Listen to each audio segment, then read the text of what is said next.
Hello दोस्तों, good afternoon.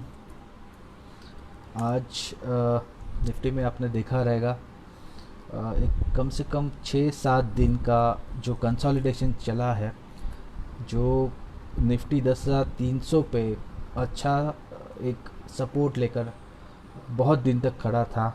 वो आज उसने अच्छा सा एक डायरेक्शन दिखाने का काम किया है। तो चलते हैं एनएससी का वेबसाइट पे nseIndia.com। यहाँ पे आप देखोगे तो निफ्टी का जो क्लोजिंग है वो अराउंड 10,430 के आसपास हुआ है। आज जब सुबह निफ्टी खुला था 10,323 के आसपास, तो हमने देखा कि पहले तो थोड़ी वहाँ पे बिकवाली आई। 10,300 के आसपास उसने फिर से सपोर्ट लिया और वहाँ से फिर 10,447 का एक हाई बनाया है। मतलब लगभग जो मैंने रेंज दिया था 10,450 का, और नीचे 10,300 से लेके 10,450, ये जो रेंज है उसके अंदर निफ्टी रहा और क्लोजिंग उसका 10,430 पे हुआ है। अच्छी बात यह है कि 10,300 400, तो अगर वो 10,700 का जो 10,470 का, सॉरी, जो हाई हमने पहले लगाया था वो अगर तोड़ देता है तो फिर हम 10,600 की तरफ बढ़ेंगे। तो अच्छी चीज़ ये हुई है कि वो 10,400 के ऊपर क्लोज़ हुआ है। और 10,700 के ऊपर अगर वो क्लोज़ हुआ होता तो हम इसको और बढ़िया क्लोजिंग कहते। तो ठीक है, कल एक्सपायरी है, तो मंथली एक्सपायर में हम देखेंगे कि कल क्या होगा। आज जो मोर्चा संभाला था वो निफ्टी बैंक ने था। अराउंड आप देखोगे तो 3% के आसपास वो क्लोज हुआ है, 2.84% के आसपास, 607 पॉइंट ऊपर जाके 21,970, लगभग 22,000 के आसपास ये क्लोज हुआ है। तो मैंने निफ्टी बैंक का भी यही रेंज दिया था कि 22,050 तक आपको आज का जो रेंज है वो रहेगा।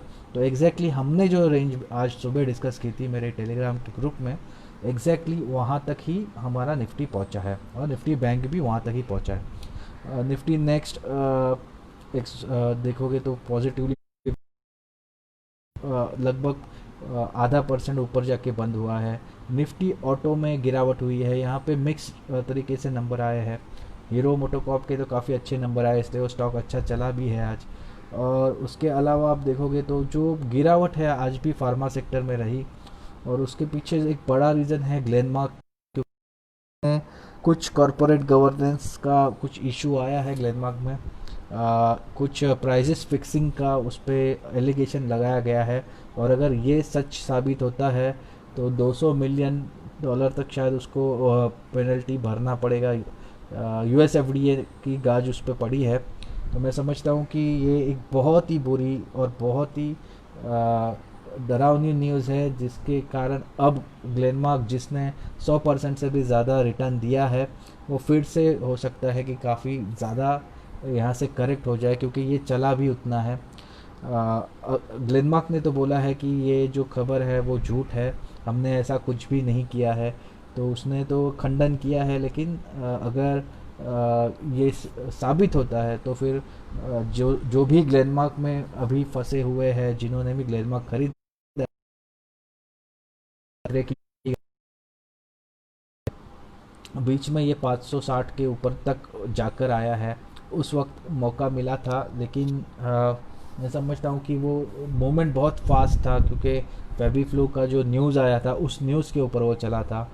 तो फेबी फ्लू तो अभी भी यूज़ होने वाला है, और ये न्यूज़ तो अभी भी है। लेकिन अगर कभी भी कोई भी कॉरपोरेट गवर्नेंस का इशू कोई भी कंपनी में आता है, तो सबसे पहले वहाँ के जो इंस्टीट्यूशनल इन्वेस्टर्स है वो भाग जाते हैं, और वो जो स्टॉक है वो पहले जैसा अट्रैक्टिव नहीं रहता।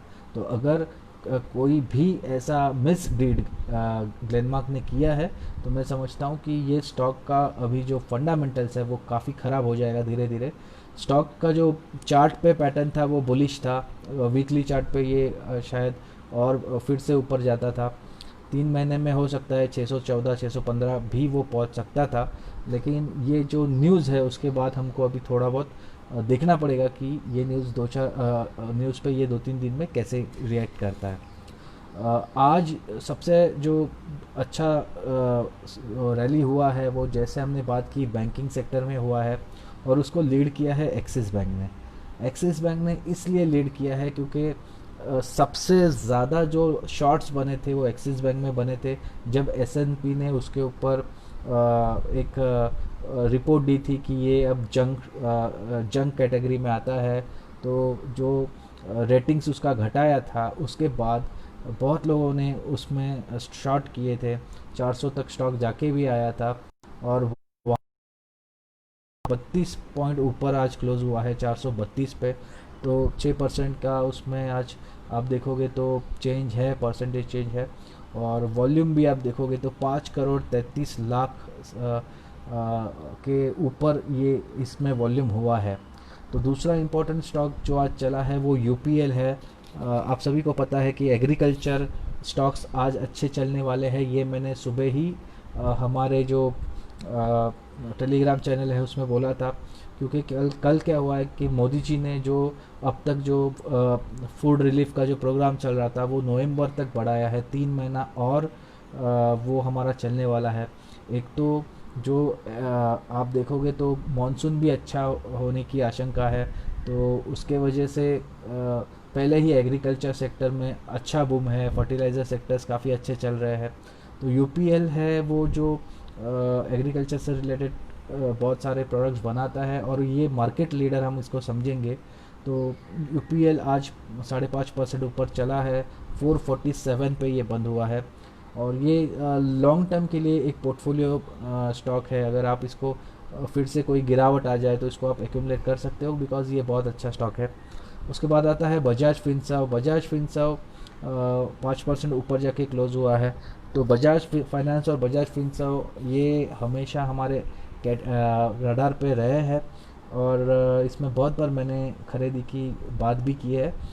लेकिन जो एसएनपी का रिपोर्ट आया था बजाज फाइनेंस पे, उसके बाद थोड़ा सा उसमें गिरावट आया था, और वो गिरावट को भी लोगों ने खरीदने के लिए यूज़ किया है। H D F C bank भी sorry H D F C limited भी आज 5% तक ऊपर चला है। 1836 पे ये क्लोज हुआ है, जब मुझे पता है कि काफ़ी शॉर्ट बने थे, लोगों ने 1700 तक के टारगेट इसमें दिए थे। तो ये जो इतना ऊपर आया है उसका पीछे का रीज़न वही है कि इसमें शॉर्ट कवरिंग हुई है। आईटीसी का कोई नहीं है, आईटीसी क्यों चल रहा है? आईटीसी में जो डिविडेंड मिलने वाला है वो शायद 2 तारीख को या 3 तारीख को है, क्योंकि 6 तारीख को एक्स डेट होने वाला है। मतलब 4 तारीख तक आपके अकाउंट में आईटीसी के स्टॉक्स होने चाहिए, और अगर आपको 4 तारीख को आपके अकाउंट में स्टॉक्स चाहिए तो आपको लास्ट मतलब 2 तारीख तक आपको मैक्सिमम इसको ख़रीदना पड़ेगा। तो आज उसमें इसलिए इतनी अच्छी बाइंग हुई है, 4% के ऊपर ये चला है, 203.70 पे ये क्लोज हुआ है। तो ये कुछ स्टॉक्स है जो आज निफ्टी में विनर रहे हैं। निफ्टी में जो लूज़र्स है उस पर भी एक नज़र फिराते हैं। तो यहाँ पे एनटीपीसी लगभग 2% नीचे आया है। नेस्ले 2% नीचे है। नेस्ले पिछले कुछ दिनों से, नेस्ले ब्रिटानिया, ये दोनों स्टॉक्स काफ़ी अच्छे चल रहे थे, तो थोड़ी सी प्रॉफिट बुकिंग इसमें बनती है। एल एन टी है जो 2% के आसपास बंद हुआ है 924 पे। और श्रीराम सीमेंट है जो सीमेंट स्टॉक को अब तक लीड कर रहा था, वो भी कुछ लगभग 2% नीचे बंद हुआ है। और सिप्ला 2% नीचे बंद हुआ है 628 पे। सिप्ला में आज काफ़ी फ्यूचर्स में शॉर्ट बनते हुए मैं देख रहा हूँ। एफएनओ में भी बहुत शॉर्ट साइड में पोजीशन बनते जा रही है। जबकि सिप्ला का एक इम्पोर्टेंट सपोर्ट था 600 के आसपास, दो तीन बार घूम के 660 तक जा चुका है। तो ये लेवल पे मेरा काफ़ी पहले से नज़र था कि अगर 630 यहाँ पे वो हो तो शायद एक बाइंग का अपॉर्चुनिटी बनता था। लेकिन आज इसमें काफ़ी अच्छा खासा बिल्डअप हुआ है शॉर्ट साइड में, तो मैं इससे थोड़ा दूर रहूँगा। दोस्तों, आज टेलीग्राम में मैंने कुछ सुबह सुबह आइडियाज़ बताई थी। उसमें मैंने बोला था कि इंश्योरेंस सेक्टर में अच्छा रैली आएगा। एसबीआई लाइफ में मैंने 620 का एक टारगेट 820 का एक टारगेट दिया था, माफ़ कीजिए। तो 819 पॉइंट समथिंग तक हम गए हैं। तो वहाँ पे जिन्होंने भी प्रॉफिट बुक किया है उनको अच्छा मुनाफा हुआ रहेगा। 808 पे ख़रीद के 820 तक उसको हमने एक इंट्राडे टारगेट दिया था। दूसरा जो स्टॉक है वो मैंने आईसीआईसीआई बैंक बोला था, क्योंकि आईसीआईसीआई बैंक कल अच्छा चला था और इसलिए आज उसमें 360 का मैंने पहला टारगेट दिया था और बोला था कि वहाँ से उसको आप होल्ड करके रखिए और भी स्टॉक ऊपर जाएगा। तो 360 पे मैंने खुद प्रॉफिट बुकिंग की है। उसके बाद भी ये ऊपर चला है 360 364 पे मैंने इसको बाद में देखा था। तो ये एक जो इंट्राडे कॉल है उसमें हमको सक्सेस मिला था। एक पोजिशनल मैंने कॉल दिया था, वो रिलायंस में था, जब रिलायंस 1700 तोड़ के थोड़ा 2-3 रुपये नीचे मिल रहा था, तब मैंने उसको बोला था पोजिशनली कि इसको ख़रीद लो 1700 पे और 1750 पे इसको बेच दो। तो आज 1748 तक अपने को चांस मिला था रिलायंस में प्रॉफिट बुक करने का। तो ये कुछ स्टॉक्स है जिसमें आज हमने ट्रेड करके कमाया है। एक बुल हाउसिंग में भी हमने आज कमाया है, क्योंकि इंडिया बुल हाउसिंग में एक अच्छी रैली आई थी और 232 तक स्टॉक चला था। 203 पे उसने कुछ सपोर्ट लिया था, तो वहाँ पे एक अच्छा हमको मुनाफा मिला है।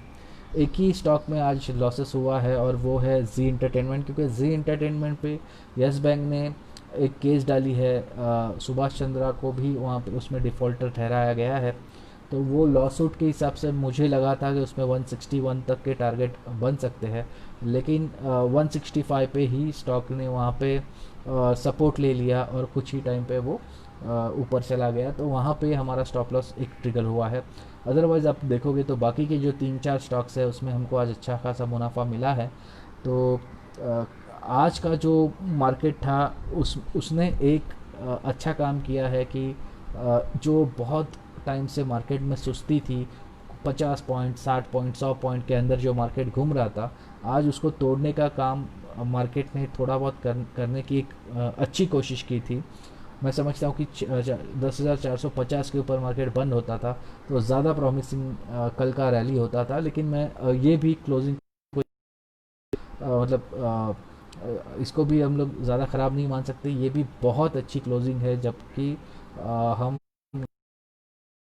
कल का जो ओपन टारगेट होगा उसमें हो सकता है कि 10,470 का जो मैं टारगेट की बात कर रहा हूँ वो प्री मार्केट ओपनिंग में ही टूट जाए और उसके बाद एडिशनल रैली हमको मिले। तो इसलिए कल के लिए जो भी स्टॉक्स और आइडियाज़ है या जो भी निफ्टी का लेवल है वो मैं मेरे टेलीग्राम के चैनल में बताऊंगा। दोस्तों, जो जो मुझे टेलीग्राम चैनल पे ज्वाइन हो चुका है उनको पता है कि उसमें से 80% से 85% तक का कॉल्स में मुझे सक्सेस मिल रहा है अब तक, जब से वो चैनल शुरू हुआ है। तो काफ़ी अच्छा पैसा बनता है अगर आप उसमें प्रॉपरली स्टॉप लॉस लगा के काम करो। बहुत बार ऐसे होता है कि कुछ पैसों से, कुछ 1 रुपया 2 रुपये से हमारा टारगेट चूक जाता है, लेकिन वहाँ पे ये हमारा रिस्पॉन्सिबिलिटी बनता है कि जल्द जल्द ही वो पोजीशन है वो चेंज करके वहाँ पे प्रॉफिट बांध ले। और बहुत बार क्या होता है कि मैं यहाँ पे 4-5 लोगों के पोर्टफोलियोज हैंडल कर रहा हूँ, तो मेरे पास उतना टाइम नहीं रहता कि मैं उस कॉल्स को फॉलो अप जो चीज़ें हैं जैसे पार्शियली प्रॉफिट बुक करो या फिर एग्ज़िट करो, ये सब चीज़ें मैं बाद में नहीं डाल सकता। तो वो सब आपको करना है। मैं सिर्फ सुबह सुबह मार्केट शुरू होने के पहले मैं कुछ आइडियाज़ देता हूँ और उसमें से कुछ आइडियाज़ पे मैं खुद काम करते रहता हूँ। तो आई होप आपको आज का ये जो वीडियो है ये अच्छा लगा है। ये वीडियो यूट्यूब पे भी मैं डालूँगा, तो यूट्यूब के चैनल को आपने अब तक सब्सक्राइब नहीं किया है तो आप उसको कर दो। दोस्तों, आपका जो प्यार है उसके वजह से ही हम लोग मोटिवेटेड रहते हैं। तो अगर आप लाइक कर दो, चैनल को सब्सक्राइब कर दो, तो ऐसे ही अच्छे वीडियोस हम बनाते रहेंगे। अच्छा स्टॉक्स डिस्कशन होते रहेगा और बहुत सारी आइडियाज़ मैं आपके साथ डिस्कस करूँगा। So thank you very much, good bye.